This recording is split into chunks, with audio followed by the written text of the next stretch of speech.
केरळच्या बसमध्ये एका महिलेनं मुलीला जन्म दिलाय। महिलेला प्रसूती कळा येताच बस चालकानं थेट रुग्णालय गाठलं। अगदी काही क्षणातच ऑपरेशनसाठी लागणारं साहित्य आणि वैद्यकीय यंत्रणा बसमध्ये दाखल करण्यात आल्या आणि पुढच्या 3.5 मिनिटातच या महिलेनं एका गोंडस मुलीला जन्म दिला।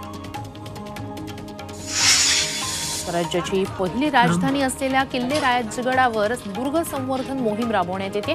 पावसापूर्वी गडावरील दरवाजांची रंगरंगोटी करण्यात आलेली आहे। सह्याद्री प्रतिष्ठान 12 मावळ विभागाच्या वतीनं 100हून अधिक तरुणांनी संपूर्ण राजगड स्वच्छ केलाय।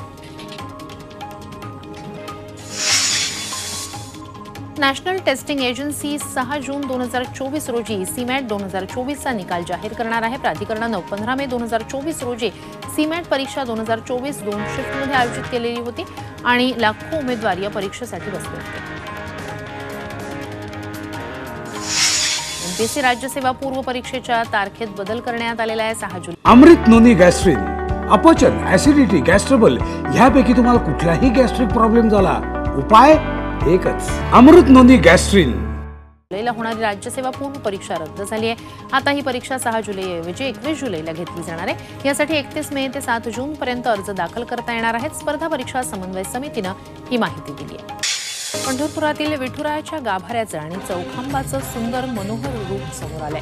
विठ्ठल आणि रुक्मिणी मातेचा गाभारा इथलं जतन आणि संवर्धनाचं काम जवळपास पूर्ण झालेलं आहे। त्यामुळे तब्बल 1.5 महिन्यांनंतर 2 जून पासून भाविकांना पदस्पर्श दर्शन घेता येणार आहे। अत्यंत प्राचीन आणि पुरातन पद्धतीचं मंदिराचं हे रूप पाहिल्यानंतर आपण ऐतिहासिक काळातच गेल्याचा भास होतो।